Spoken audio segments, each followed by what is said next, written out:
창문 틈 사이로 아침 햇살이 희미하게 들어왔어요. 시계를 보니 벌써 7시였습니다. 저는 조용히 한숨을 내쉬며 부엌으로 향했어요. 전기밥솥에서 퍼지는 갓 지은 밥 냄새가 은은하게 주방을 감쌌고 프라이팬 위에서는 계란이 노릇노릇하게 익어가고 있었어요. 지글지글 기름이 튀는 소리와 함께 하루가 시작되었죠. 냄비에 미리 끓여둔 된장국을 한 국자 떠서 맛을 보며 뒤돌아보니 거실 소파에 웅크린 채 이불을 덮어쓰고 있는 아이의 작은 몸이 보였어요. 저는 젓가락을 내려놓고 다가가 가볍게 아이의 등을 쓸어주었습니다. 서진아, 일어나야지. 벌써 7시야. 조금만 더 잘래. 아이의 나른한 목소리가 이불 안에서 새어나왔어요. 저는 피식 웃으며 이불을 살짝 들추었습니다. 조금 더 자면 지각이야. 어서 일어나서 씻고 밥 먹어야지. 엄마, 오늘 학교 안 가면 안 돼요? 안 돼. 오늘도 열심히 공부해야지. 아들은 작은 몸을 웅크리며 다시 이불 속으로 파고들었어요. 나가기 싫어. 그 말에 저는 순간 걸음을 멈추었어요. 요즘 아들의 표정이 어딘가 모르게 어두웠어요. 분명 무슨 일이 있는 듯 했지만 아이가 먼저 말을 꺼내지 않으면 제가 묻는다고 쉽게 털어놓을 것 같지도 않았습니다. 저는 부드럽게 아이의 이마를 쓰다듬으며 다시 말을 걸었어요. 서진아, 학교에서 무슨 일 있어?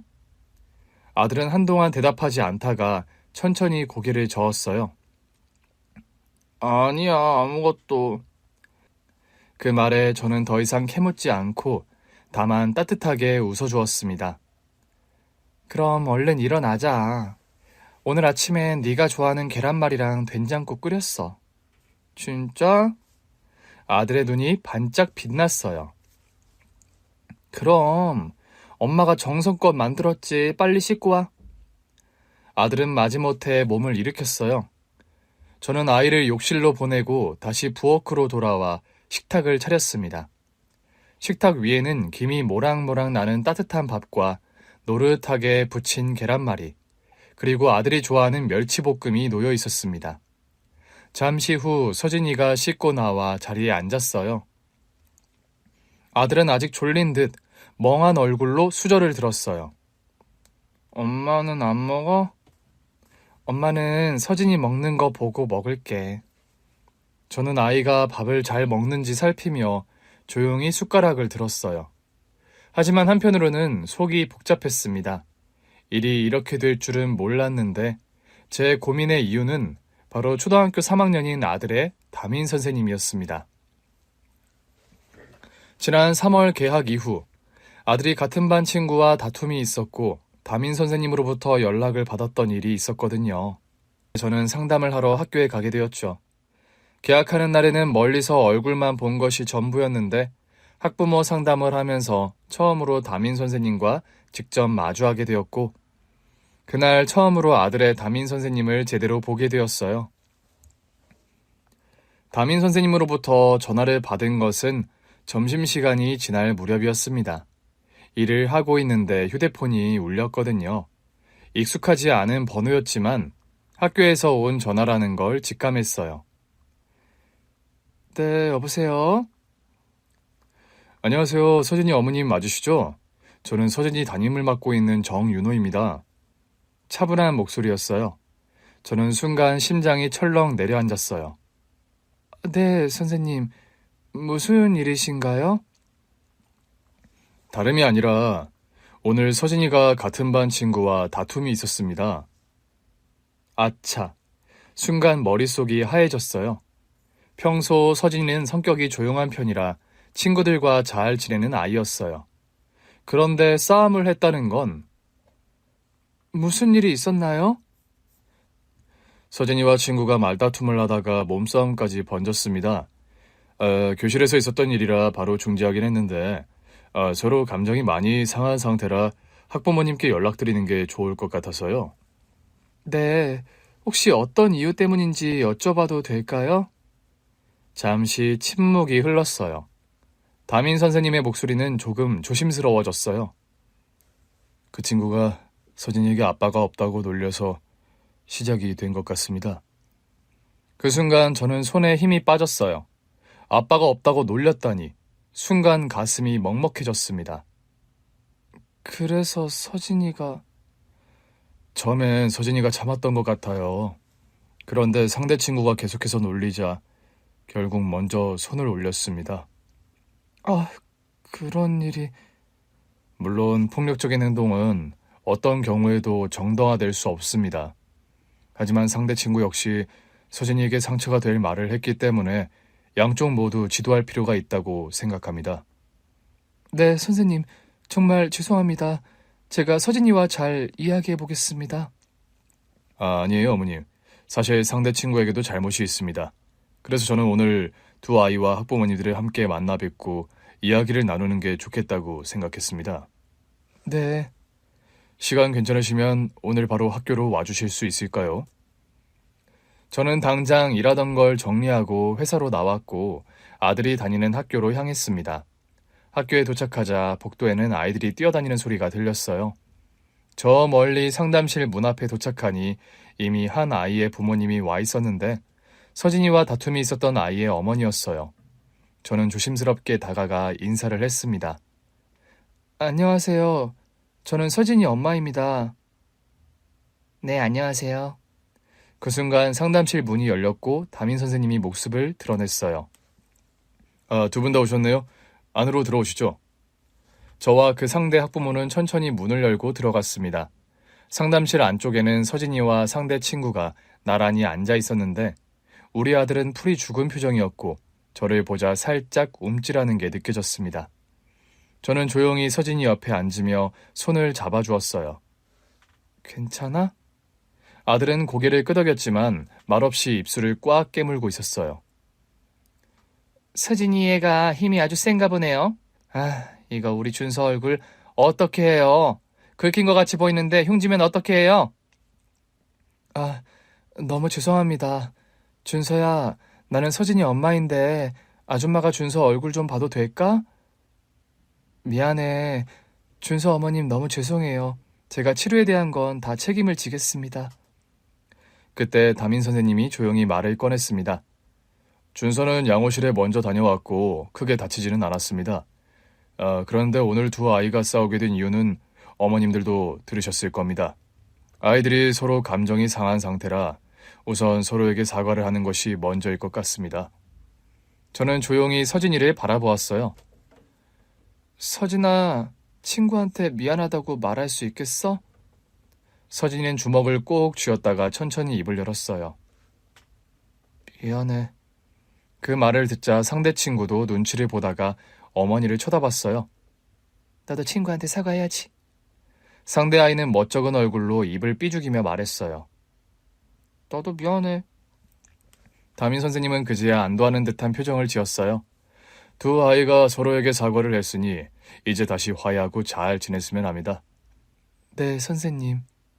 저도 신경 써서 지도하겠습니다. 담임 선생님은 고개를 끄덕이며 차분한 목소리로 말을 이었어요.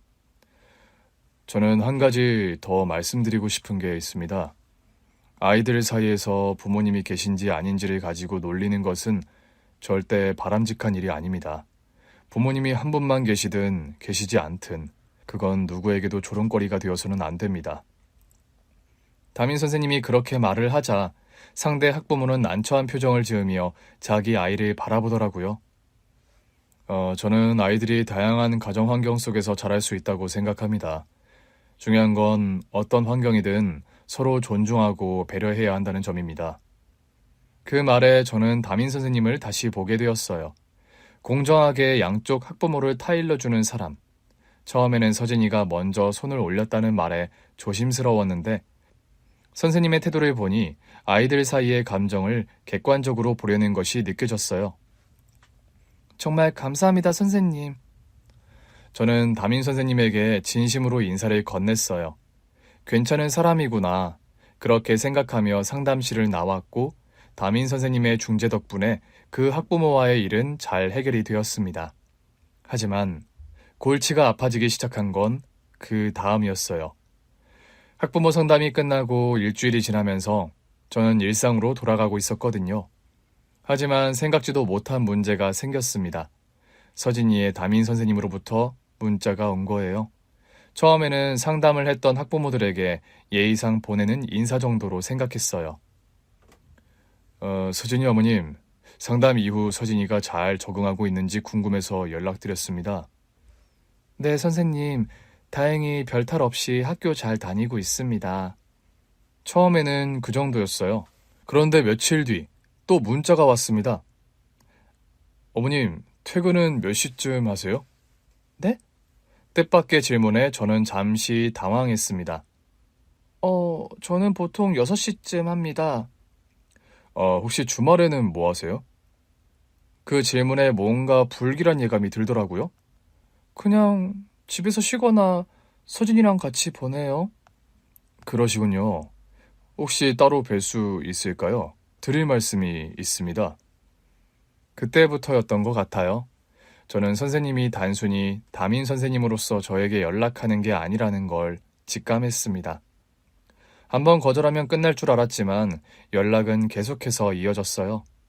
어머님 잘 지내시죠? 오늘 날씨가 참 좋네요. 오늘 서진이가 학교에서 너무 잘 지냈습니다. 처음에는 서진이에 대한 이야기로 시작하던 연락이 점점 사적인 질문으로 바뀌기 시작했죠. 주말에 시간이 되시면 저랑 차 한잔 하실 수 있을까요? 만나서 할 이야기가 있는데요. 제가 개인적으로 드릴 말씀이 있습니다. 저는 그때마다 조심스럽게 거절을 했습니다. 뭔가 확실하게 칼같이 대답을 하기도 애매한 게 다른 사람도 아니고 저희 아이의 담임 선생님이잖아요. 예의 없이 대하거나 감정을 상하게 하면 혹시 우리 아들한테 어떤 불이익이 있을까 걱정이 되었던 것 같아요. 선생님, 학부모가 선생님과 따로 만나는 건 적절하지 않은 것 같아요. 부담 갖지 마세요. 저는 그저 어머님께 드릴 말씀이 있을 뿐이에요. 말씀은 이렇게 하시지만 선생님도 아시다시피 저는 싱글맘입니다. 혹여나 다른 학부모님들이 오해하실 수도 있고요. 전혀 신경 쓰지 않으셔도 됩니다. 시간이 지나면 모든 게 다 해결이 될 거예요. 점점 저돌적으로 행동하는 담임 선생님의 행동에 부담이 점점 커졌고 상담 이후 무려 한 달이 지나도록 연락이 끊기지 않았어요. 그러던 어느 날 담임 선생님은 더 이상 자신의 마음을 숨기지 않겠다고 선언했습니다. 퇴근 후 집으로 가던 길이었거든요. 휴대폰이 울렸고 화면에는 담임 선생님의 이름이 떠 있었습니다. 한숨을 쉬며 전화를 받았어요. 네, 선생님. 어머님, 이번 주말에 잠시 뵐 수 있을까요? 선생님, 전에 말씀드렸듯이 저는 선생님과 사적으로 만날 생각이 없습니다. 어머님, 저는 더 이상 제 마음을 숨기고 싶지 않습니다. 그 말에 저는 걸음을 멈추었습니다. 네? 제가 어머님을 좋아하는 것 같습니다. 가슴이 철렁 내려앉았어요. 처음 상담하며 대화를 나눈 이후 어머님에게 마음이 갔습니다. 선생님, 그런 말씀은 하시면 안 됩니다. 저도 알고 있습니다. 하지만 더 이상 제 마음을 숨길 수가 없습니다. 손이 떨렸어요. 왜 하필이면 우리 아이의 담임 선생님이? 그날 이후 저는 불안해졌어요. 이 사실을 다른 학부모가 알게 된다면, 시댁에서 알게 된다면, 서진이가 혹시라도 선생님의 태도를 이상하게 느끼진 않을까. 담임 선생님의 고백은 단순한 고백이 아니었어요. 그 말 한마디 때문에 주변의 시선과 영향까지 고려해야 하는 상황이 되었거든요. 그 고백을 받았던 날, 저는 밤새 고민을 했고 아들의 전화까지 생각하는 지경에 이르렀어요. 담임 선생님이 단념하지 않는다면 내가 이 상황을 피해야 하는 게 아닐까. 그리고 다음 날 아침, 저는 평소보다 더 무거운 마음으로 아들의 등교 준비를 하게 되었던 거예요. 아들은 아무것도 모른 채 환하게 웃으며 아침을 먹었습니다. 엄마, 학교 다녀오겠습니다. 저는 아이의 머리를 쓰다듬으며 억지로 웃었어요. 그래, 서진아, 조심해서 다녀와. 하지만 저는 아이가 집을 나서는 순간까지도 마음이 복잡하기만 했어요. 어떻게 해야 할까요? 이제 정말 결정을 내려야 할 때가 온 것 같았습니다. 서진이를 학교에 보내고 난 뒤 부엌 정리를 마치고 출근 준비를 했어요. 책상 위에 놓인 가방을 챙기면서도 저도 모르게 휴대폰을 확인하게 되더라고요. 담임 선생님의 연락이 올까봐 마음이 불안했거든요. 다행히 아무런 메시지도 없었지만 안심이 되지는 않았습니다. 집을 나서고 회사로 향하는 길, 내내 머릿속이 복잡했어요. 저는 작은 회사에서 격리 일을 하고 있었거든요. 단순한 서류 정리와 회계 업무를 맡고 있었는데 그동안 큰 문제 없이 다닐 수 있어서 감사한 일이었죠. 출근 후 책상에 앉아 서류를 정리하면서도 저는 자꾸만 어제 저녁 담임 선생님과 나눴던 대화가 떠올랐습니다. 어머님, 저는 더 이상 제 마음을 숨길 수 없습니다. 선생님, 그런 말씀하시면 안 돼요. 처음 배웠을 때부터 어머님께 마음이 갔습니다. 담임 선생님이 했던 말들이 자꾸 머릿속에서 맴돌았고 저는 머리를 흔들며 정신을 차리려고 애를 썼습니다. 그날 어떤 정신으로 일을 했는지도 모르겠네요. 쌓인 일들을 처리하다 보니 어느덧 퇴근 시간이 가까워졌고 저는 시계를 확인하며 자리에 있던 서류들을 정리했어요. 미진 씨, 우리 요 가까운 데서 한잔 하려고 하는데 미진 씨 시간 괜찮아? 아니, 나는 서진이 데리러 가야 해서. 아, 맞다. 아니, 어차피 시댁에 맡긴 거면 오늘 좀 늦는다고 하는 건 어때? 아니야. 갑작스럽게 부탁드리는 게 좀 죄송스러워서. 나는 다음에 참석할게. 그래, 그러면. 그냥 이주임이 날씨도 좋은데 가볍게 한잔하자고 해서 우리도 금 모임이 된 거야. 그럼 잘 들어가고 내일 봐. 그래. 좋은 시간 보내. 술 한잔하자는 동료의 제안을 거절한 뒤 평소보다 더 서둘러 가방을 챙기고 사무실을 나섰습니다. 그냥 빨리 아들을 데리러 가야겠다는 생각이었거든요.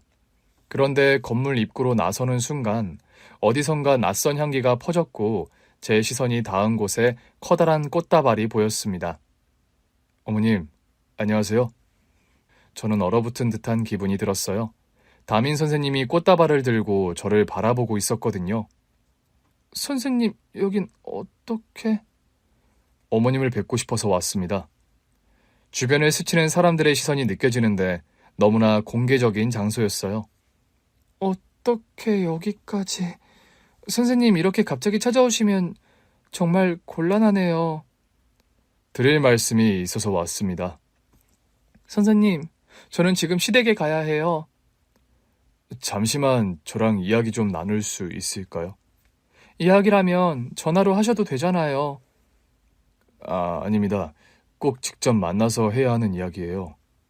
몇 번을 말씀드렸지만 저는 선생님을 사적으로 만날 생각이 없습니다. 알고 있습니다. 하지만 저는 포기할 생각이 없어요. 저는 한숨을 내쉬었어요. 선생님 이러시면 안 돼요. 어머님, 아니, 미진 씨, 이 말만 하겠습니다. 저는 미진 씨와 운명인 것 같아요. 우리는 꼭 결혼을 해야 합니다. 그 순간 머릿속이 멍해졌어요. 네? 뭐라고요? 선생님, 지금 도대체 무슨 말씀을 하시는 거예요? 더 이상 제 마음을 숨기고 싶지 않아요. 담담한 목소리였어요. 저는 믿을 수 없다는 듯 담임 선생님을 바라보았는데 그 순간 아들의 담임 선생님, 총각인 담임 선생님이 바지 속에서 묵직한 무언가를 꺼내 보였을 때 숨이 멎을 듯한 충격에 입을 틀어막고 말았습니다. 정신이 아득해지는 것 같았어요. 눈앞에 담임 선생님이 있었고 그가 바지에서 꺼낸 무언가를 보며 놀라 입을 틀어 막았던 순간 마치 시간이 멈춘 것 같았고 도대체 어떤 기구한 인연과 운명이 나를 이렇게 이끌었나. 지난 날을 돌아보게 되었습니다. 저는 어렸을 때 따뜻한 가정에서 자랐어요. 아버지는 늘 저를 어깨 목마를 태워주셨고 어머니는 부엌에서 요리를 하며 환하게 웃으셨죠. 우리 가족은 소박했지만 행복했습니다. 그러나 그 행복은 오래가지 않았어요. 미진아, 아빠가 좀 힘이 없네. 목마 타는 건 다음에 하면 안 될까?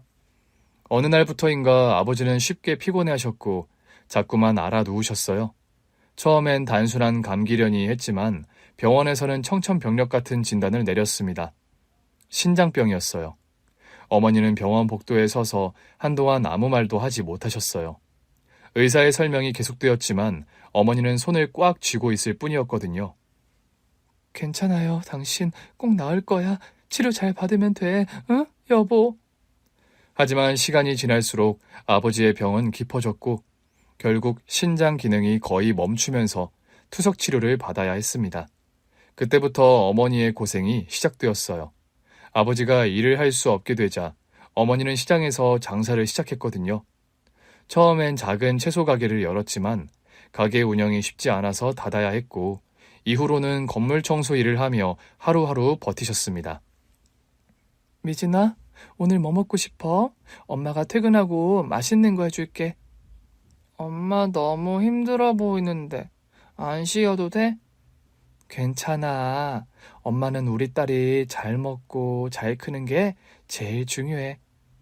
어린 마음에도 어머니의 손이 점점 거칠어지고 있다는 걸 느꼈던 것 같아요. 학교에서 돌아오면 저는 혼자 밥을 차려 먹었고 아버지의 병간호를 돕는 게 일상이 되었습니다. 하지만 간절히 건강 회복을 바랐음에도 불구하고 아버지의 병세는 악화되었고 결국 세상을 떠나셨어요. 어머니는 슬퍼할 겨를도 없이 장례를 치르고 다시 일터로 돌아가셔야 했습니다. 아버지가 떠난 후 어머니는 더 많은 일을 하셨어요. 학교 급식 조리사, 가사 도우미, 새벽 신문 배달까지 저를 키우기 위해 닥치는 대로 하셨던 것 같아요. 그렇게 몇 년이 흘러 저는 대학에 진학하게 되었습니다. 지방의 작은 국립대였지만 저희 어머니는 많이 기뻐하셨어요. 우리 딸, 이제 엄마보다 똑똑해지겠네? 엄마, 나 빨리 졸업해서 엄마 일 안 하게 해줄게. 됐어. 엄마는 지금도 괜찮아. 우리 미진이 하고 싶은 거 다 하면서 살아. 하지만 그 약속은 지킬 수 없는 약속이 되고 말았습니다. 대학 2학년이 되던 해, 전화 한 통을 받았거든요. 미진아, 엄마 오늘 좀 피곤해서 일을 쉬려고. 엄마, 몸 괜찮아? 어디 아픈 거 아니야? 아니야. 그냥 좀 피곤해서 그래. 엄마, 오늘만 쉬지 말고 몸 상태 봐야 하니까 당분간 쉬어야 해. 엄마, 응? 알겠어. 오늘 쉬면 나을 거야. 너무 걱정하지 말고 학교 수업 열심히 들어야 해. 알겠지? 엄마, 내가 주말에 엄마한테 갈게. 그래, 사랑해 우리 딸. 그게 어머니와 나눈 마지막 통화였어요. 다음날 어머니는 새벽 배달을 마친 후 집으로 돌아오는 길에 길가에서 쓰러지셨고 병원으로 옮겨졌지만 끝내 깨어나지 못하셨습니다. 과로로 인한 심장마비였어요. 그렇게 저는 혼자가 된 거였죠. 어머니가 떠난 후 저는 스스로를 보호하기 위해 마음의 문을 닫았던 것 같아요. 사람들과의 관계도 점점 줄어들었거든요. 아르바이트를 병행하며 학교를 다녔고 졸업 후 수도권에 있는 작은 회사에 취직을 하게 되었습니다. 회사 생활은 나쁘지 않았지만 퇴근하고 돌아오면 공허한 뿐이었어요. 그렇게 혼자 살아가는 것이 익숙해지려 할 무렵, 저는 남편을 만나게 되었습니다. 그날 퇴근 후 회사 근처 카페에서 책을 보고 있었거든요. 손님이 별로 없어서 조용했고 저는 따뜻한 차를 마시며 창밖을 보고 있었어요. 그때 한 남자가 제 옆자리로 다가왔어요. 저기요, 혹시 여기 앉아도 괜찮을까요? 자리가 없어서 혼자 오신 거라면요. 정중하고 차분한 목소리, 얼굴을 들어서 보니 키가 크고 단정한 인상의 남자가 저를 보고 있었습니다. 네, 앉으세요. 그는 커피를 내려놓고 가방에서 책을 꺼내더라고요. 그러다 제 책을 흘끗 보더니 웃었어요. 저도 이 책 좋아하는데요. 저는 잠시 놀란 듯 남편을 바라봤어요. 책을 읽는데 다른 사람이 말을 걸어오는 일이 흔하지 않은 일이기도 했지만 이 책을 좋아한다는 말이 반가웠거든요. 아, 그래요? 네. 그런데 책 읽으시는 표정이 너무 진지해서 무슨 생각하시는지 궁금했어요.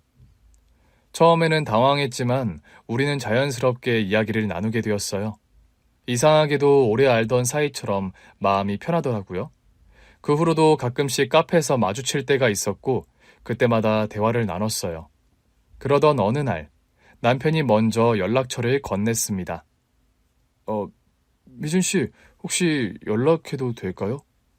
저는 고민하다가 조심스럽게 연락처를 받았는데 언젠가부터 조금씩 그의 연락을 기다리게 되었습니다. 처음에 간단히 식사를 같이 하는 정도였는데 사실상 연애가 시작된 거였죠. 어느 날 남편이 저를 바다에 데리고 갔습니다. 가끔 와서 바다를 보면 기분이 좋아지거든요.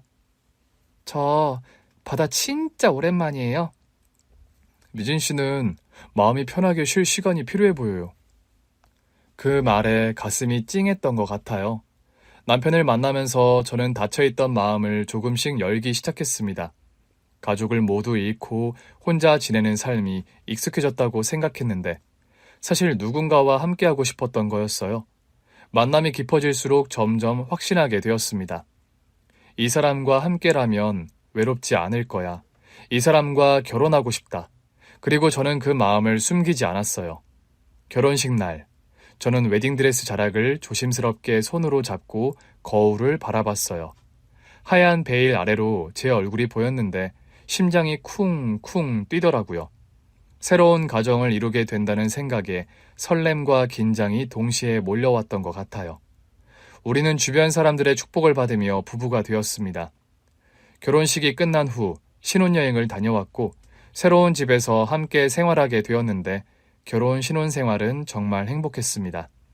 남편은 늘 다정했고 저를 위해 배려를 아끼지 않았거든요. 오늘 피곤했지? 따뜻한 차 타줄게. 고마워요.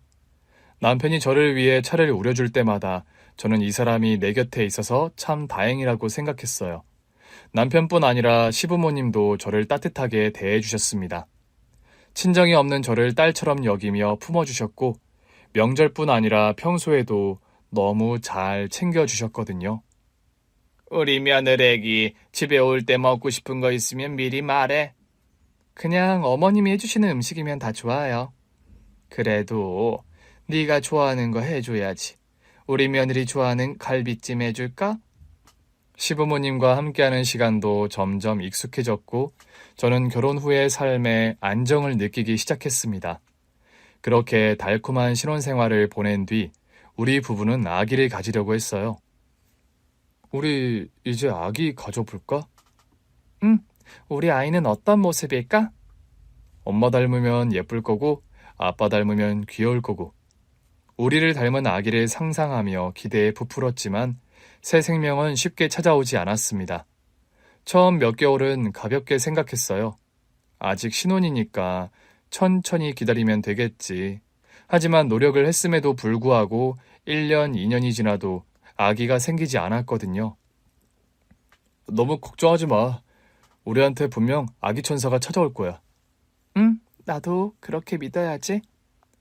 병원에도 다니고 몸에 좋다는 음식도 챙겨 먹었어요. 한약을 지어 먹기도 하고 건강관리에도 신경을 썼습니다. 그러던 어느 날 아침부터 속이 이상하더라고요. 왜 이렇게 어지럽지? 어디 아파? 병원에 가볼까? 아니야, 그냥 피곤해서 그런가 봐. 하지만 며칠이 지나도 증상이 가시지 않았어요. 문득 달력을 보던 저는 손이 떨렸어요. 혹시 불안과 기대가 뒤섞인 감정으로 약국에 가서 임신 테스트기를 사왔고 조심스럽게 확인을 했습니다. 2줄, 임신이구나. 눈물이 핑 돌았어요. 남편이 퇴근하고 돌아왔을 때 저는 미소를 감추지 못하며 남편을 바라봤습니다. 무슨 일 있어? 왜 그렇게 기분 좋아 보여? 저는 천천히 손을 내밀어 작은 봉투를 건넸고 의아한 표정으로 봉투를 열어본 남편은 안에 있는 임신 테스트기를 확인했어요. 이거... 우리 아기 생겼어, 드디어. 순간 남편의 눈이 커졌고 저를 꼭 끌어안았습니다. 진짜? 우리 아기 생긴 거야? 응. 남편은 한동안 말을 잇지 못하다가 이내 눈가를 훔쳤어요. 고마워, 여보. 정말 고마워. 그날 우리는 함께 웃고 울었어요. 3년 동안 기다렸던 순간이었거든요. 이 소식을 시부모님께 전했을 때 어머님은 전화를 받자마자 소리를 지르셨어요. 정말이야? 우리 손주가 생긴 거라고? 네, 어머님. 세상에 세상에 여보 들었어요. 우리 며느리가 임신을 했대. 그래? 잘 됐구만. 진짜 잘 됐어. 며칠 후 시부모님께서 보내신 택배가 도착했습니다. 택배 박스를 열어보니 영양제, 견과류, 정성껏 포장된 말린 대추와 들깨가루와 함께 손편지가 있었습니다. 미진아, 몸조리 잘하고 건강하게 지내야 해. 손주랑 너랑 다 잘 크도록 우리가 기도할게. 어머님의 편지를 읽으며 저는 눈물을 흘렸어요. 아기는 그야말로 우리 부부에게 새로운 희망이었습니다. 그때 정말 한 생명을 품고 살아가는 엄마가 된다는 것을 실감하기 시작했던 것 같아요. 임신 20주를 넘어가면서 점점 배가 불러왔습니다. 그 시기 거울을 보면 손으로 배를 감싸 안게 되는 것이 습관처럼 되었거든요. 남편은 그런 저를 보면서 하루에도 몇 번씩 배를 쓰다듬으며 아기에게 말을 걸었어요.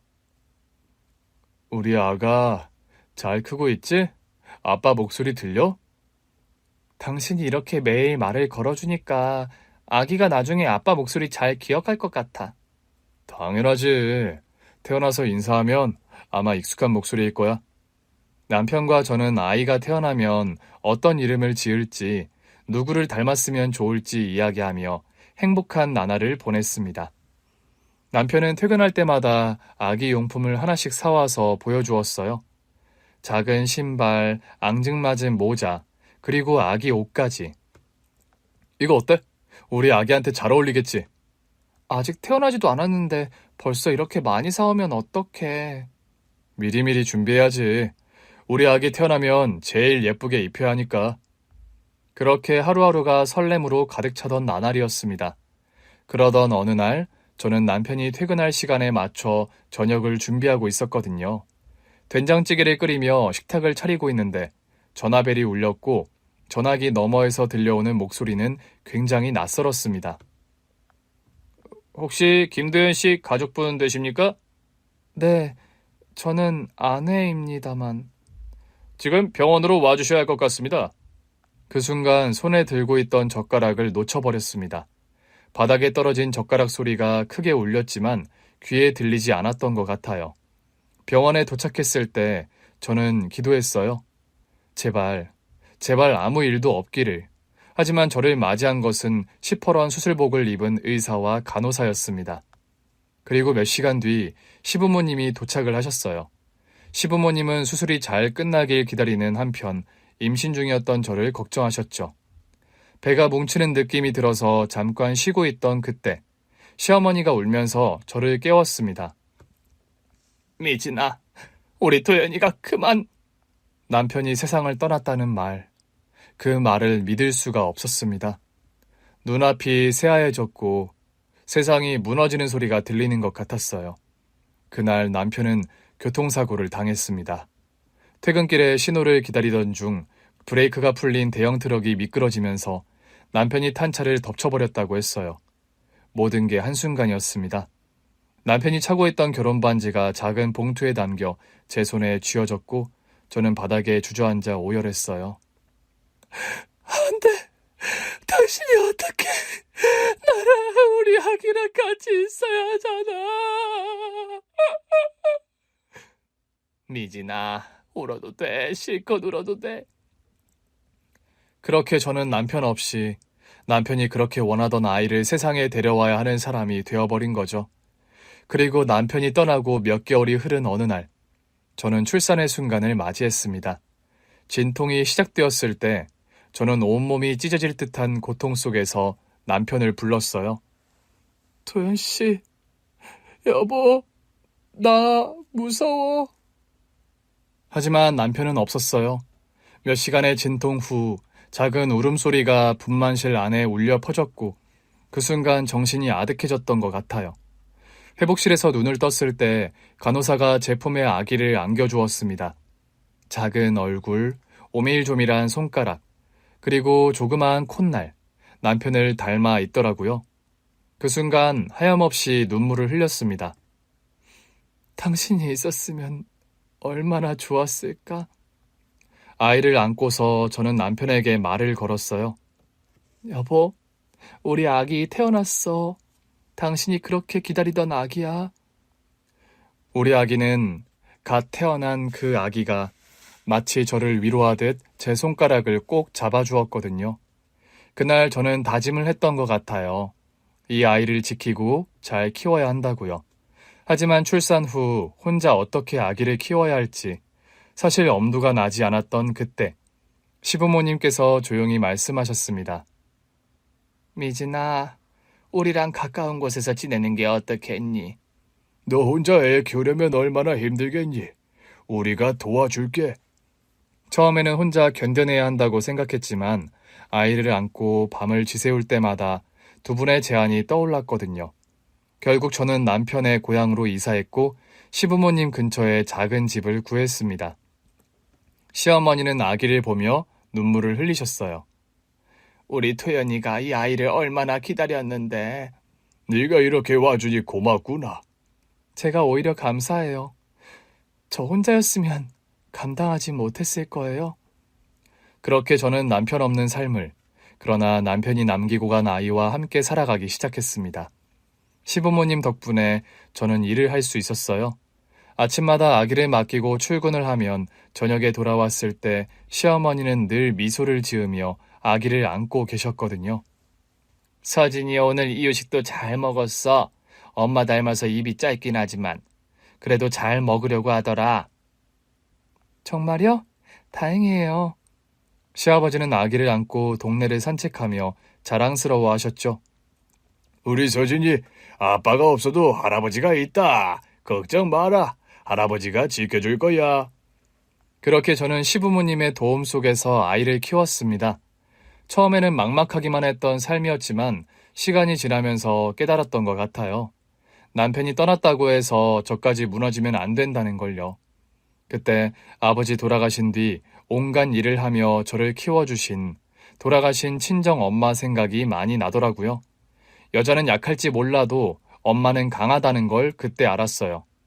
남편이 남기고 간 가장 소중한 존재, 우리 아들 서진이를 위해서 꿋꿋하게 살아갔습니다. 남편과 사별한 지 10년 후 10살 아들 키우고 있는데 자꾸 나랑 결혼해달라는 아들 총각 담임 선생님, 그 사람을 자꾸 밀어냈더니 미진 씨, 저는 당신과 결혼을 꼭 해야 합니다 말하며 바지 속 묵직한 것을 내게 보여준 순간 입을 틀어 막았습니다. 담임 선생님이 바지 속에서 묵직한 무언가를 꺼내는 순간 저는 본능적으로 한 걸음 물러섰습니다. 그런데 눈앞에 보인 것은 제가 예상했던 것이 아니었어요. 은색 메탈 줄의 둥근 다이얼, 깔끔한 검은 바탕 위에서 초침이 조용히 움직이고 있는 시계. 그 순간 저는 숨이 멎을 듯한 충격을 받았어요. 이 시계, 단번에 알아볼 수 있었어요. 담임 선생님은 조용히 시계를 내밀며 저를 바라보았습니다. 이 시계, 혹시 기억하시나요? 저는 입을 떼지 못하고 그저 시계를 응시했어요. 심장이 미친 듯이 뛰었습니다. 바로 남편의 시계였거든요. 남편이 연애 시절부터 항상 차고 다니던 거였고 결혼 후에도 늘 손목에 차고 있던 시계였습니다. 이거 저희 남편 도현 씨 시계잖아요. 네, 맞습니다. 저는 손을 뻗어 떨리는 손끝으로 시계를 만져보았습니다. 손목 줄이 약간 낡아 있었고 다이얼 부분에도 작은 흠집이 보이더라고요. 남편의 생전 모습이 떠올랐습니다. 항상 이 시계를 손목에 차고 다니면서 가끔씩 매만지던 모습. 시계는 굉장히 오래된 거였어요. 남편을 처음 만나던 날도 시계를 차고 있었는데 그때도 이미 낡아 있었거든요. 언젠가 연애를 하던 시기 남편한테 시계가 낡았으니 새 걸 사는 게 어떠냐고 했었는데 남편은 자기한테 엄청 소중한 시계라고 다른 시계는 필요 없다고 했었거든요. 굉장히 아끼는 건가 보다 생각했었는데 그러고 보니 그런 일이 있었어요. 아들이 뱃속에 생긴 지 얼마 안 되었을 때 임신 초기였는데 늘 차고 다니던 시계가 안 보인다는 걸 알게 되었고 남편한테 시계를 어디에 두었냐고 물어봤었죠. 시계? 잃어버렸어. 정말? 언제? 어디서? 엄청 아끼는 거였잖아. 어떻게 찾을 수 없는 거야? 어쩔 수 없지. 정말 오랜 세월 함께한 시기였는데. 그러게. 다른 시계는 필요 없다고 할 정도였잖아. 이참에 새 걸 사는 게 어때? 아니야, 됐어. 시계 살 돈 있음 우리 아기한테 필요한 거 사야지. 뭔 말려. 생각해보니 결혼할 때 당신한테 변변찮은 예물 하나 못 해준 게 이제와 마음에 걸린다. 야, 됐어. 그런 거 다 필요 없어. 그냥 당신이 내 아내인 거, 그리고 당신 뱃속에 우리 아기가 있잖아. 세상 무엇과도 바꿀 수 없는 건데. 그거면 충분해. 그 이후 시계에 대해서는 더 묻지 않았습니다.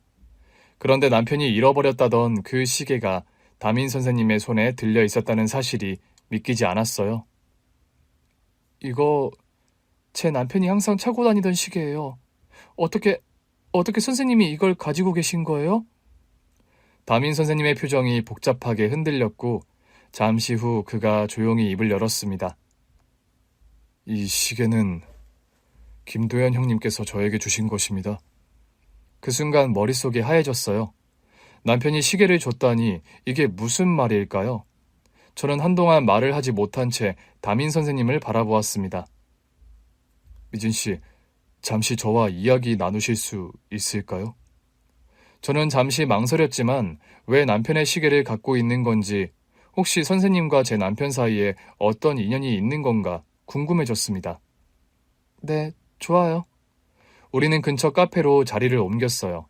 따뜻한 커피 한 잔이 놓였지만 저는 손도 대지 못했어요. 담임 선생님은 두 손을 맞잡고 한참을 고민하다가 조용히 입을 열었습니다. 저는 김도현 형님과 같은 고향 출신입니다. 그러니까 여기서 나고 자랐죠.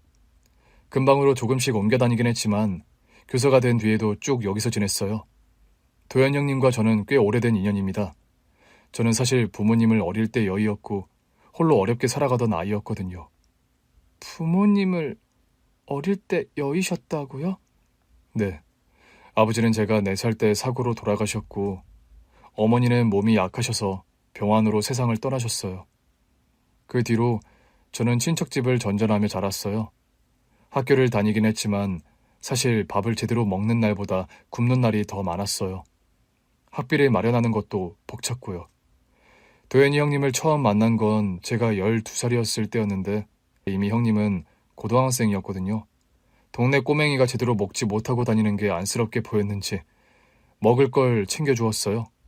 지금 생각해보면 형님도 다 용돈을 쪼개서 그랬던 것 같네요. 그런 인연이 쭉 이어졌고 저는 중학생이 되었어요. 그때 형님은 이미 대학생이었는데 주말이나 방학에 고향에 올 때마다 저를 챙겨주었습니다. 밥은 먹고 다니는지, 학교를 잘 다니는지요. 저는 그게 너무 신기했어요. 아무 이유도 없이 저를 챙겨주는 사람이 있다는 게요. 남편이 그랬었군요. 그렇게 시간이 지나면서 형님과 저는 가까워졌어요. 저는 형님을 형처럼 따랐고 형님도 저를 친동생처럼 여겨주셨어요. 그런데 고등학생이 되고 나서 큰 문제가 생겼어요. 어떤 문제요? 학비였습니다. 당시 등록금을 마련할 방법이 없었어요. 그래서 학교를 그만둘까 고민하고 있었는데 그때 형님이 저에게 말했어요. 야, 너 계속 공부할 거지? 그때 저는 솔직하게 말했어요. 공부하고 싶지만 돈이 없어서 안 될 것 같다고요. 그런데 며칠 후 형님이 저를 부르더니 그러더라고요. 이제 학비 걱정 안 해도 된다고. 알고 보니 형님이 형님 부모님께 부탁해서 저를 도와달라고 했더라고요. 그 덕분에 무사히 고등학교를 졸업할 수 있었고 장학금을 받고 교육대학교에 진학할 수 있었죠. 그때부터 제 꿈은 초등학교 교사였거든요. 남편과 그런 오래된 인연인 줄은 정말 몰랐어요. 교육대학교에 입학했다고 연락을 했는데 그때 도현 형님이 했던 말이 생각나네요. 언젠가 꼭 보답을 하겠다는 저에게 형님이 그랬어요. 나중에 훌륭한 사람이 되면 된다고. 좋은 선생님이 돼서 아이들 잘 가르치라고. 그게 나한테 하는 보답이라고요. 그리고 형님이 원하던 대로 저는 교사가 되었어요. 담임 선생님의 입을 통해 남편에 대한 이야기를 듣는 사이 어느덧 눈물이 흐르고 있었습니다. 저는 도현 형님에게 정말 많은 빚을 졌어요. 그래서 형님이 떠나셨다는 소식을 들었을 때 저는 정말 믿을 수가 없었습니다. 담임 선생님은 조용히 손에 들고 있던 시계를 내려다보았어요. 형님이 마지막으로 저에게 남긴 것이 있었죠. 그의 손끝이 시계 위를 부드럽게 쓸었습니다. 그게 이 시계인가요? 왜 선생님에게 이 시계를 주신 거예요? 제가 형님과 마지막으로 만났던 날, 아마 그때가 미진 씨가 서준이를 임신한 지 얼마 안 되었을 때였을 거예요. 그러니까 10년 전이죠. 형님과 저는 가끔 연락을 주고받으며 지냈어요. 형님이 회사 다니고 결혼을 하는 사이 저도 학업을 마치고 임용고시를 준비하면서 바쁘게 지냈던 것 같아요. 그럼 마지막으로 만났다는 그때가 제가 막 임용고시에 합격하고 교사 발령을 기다리던 때였어요. 그때 형님이 고향에 내려오셨다는 소식을 들었거든요. 마침 저도 부모님 산소에 다녀오려고 내려가 있었고요. 그래서 형님께 연락을 드렸고 임용고시 합격했다는 소식을 전했는데 형님이 곧바로 만나자고 했었죠. 저는 형님을 오랜만에 본다는 생각에 너무 반가웠어요. 그래서 약속 장소로 한달음에 달려갔는데 형님은 예전과 다름없이 다정하셨어요. 저를 보자마자 어깨를 두드리면서 이제 어엿한 선생님이 됐다고 축하해 주셨어요. 그리고는요. 담임 선생님은 말을 잠시 멈추고 저를 바라보았습니다. 형님께서 제일 먼저 하신 말씀이 뭐였는지 아세요? 뭐였나요? 우리 미진이가 임신했어. 였어요. 저도 임용을 합격하고 형님도 기다리던 아기가 생긴 건데 서로 기쁜 소식을 나누게 되었던 거죠. 형님은 정말 행복해 보였어요. 아빠가 된다는 게 너무 기대된다고 미진 씨랑 아기한테 더 잘해주고 싶다고 말씀하셨죠. 남편이 그렇게 기뻐했군요. 그랬을 거예요. 정말 아기를 기다렸으니까요. 네. 형님은 아기를 위해 더 열심히 일하고 싶다고 하셨어요. 그리고 담임 선생님은 조용히 손에 들린 시계를 만졌어요. 저에게 그러셨어요. 너도 이제 누군가에게 도움을 줄 차례야 라고요. 제가 교사가 된 건 다 형님 덕분이라고 그랬는데 전에 했던 말을 하셨죠. 좋은 선생님이 되라고요. 그리고는 갑자기 이 시계를 풀어서 저한테 주셨어요. 시계를 주었다고요? 네. 그날 바로 제 손목에 채워줬어요.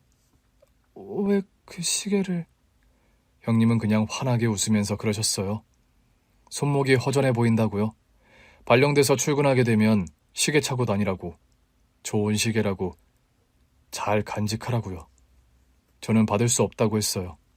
하지만 형님은 시계를 채워주면서 잘 가지고 있으라고 제가 좋은 선생님이 될 거라면서 이 시계를 보면서 형님이랑 했던 약속을 기억하라고 하셨죠. 그런데 그게 마지막 만남이 될 줄은 몰랐습니다. 시계를 받고 얼마 지나지 않아 형님이 세상을 떠나셨다는 소식을 들었거든요. 기억나요. 그때 임신 초기라 저는 못 갔는데 남편 혼자 고향에 다녀온다고 한 거. 저는 그 사실을 도저히 믿을 수가 없었어요. 얼마 전까지만 해도 그렇게 밝게 웃으면서 아빠가 되는 걸 기대하던 형님이었는데 그래서 저는 형님이 남긴 이 시계를 꼭 간직해야겠다고 생각했어요. 그리고 그렇게 10년이 지났어요. 올해 새학년을 맞아서 반 배정을 받고 명단을 살펴보다가 저는 깜짝 놀랐습니다. 명단에서 서준이 이름 그리고 보호자란에 적힌 미진 씨 이름을 보았을 때 저는 깨달았어요. 형님이 그렇게 사랑했던 사람 그리고 형님의 아들이 내 반 학생이라는 걸요. 저는 운명이라고 생각했어요. 형님께서 제게 남긴 마지막 부탁을 지키라고 다시 만날 기회를 주신 거라고요. 담임 선생님은 조용히 시계를 제 앞에 놓았어요. 아무튼 이 시계를 형님이 남긴 이 시계를 이제 미진 씨에게 돌려드리려고 합니다.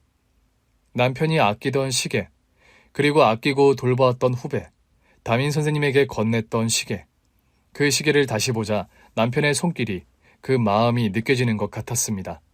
그리고 눈앞에 담임 선생님은 진심 어린 눈빛으로 저를 바라보고 있었습니다.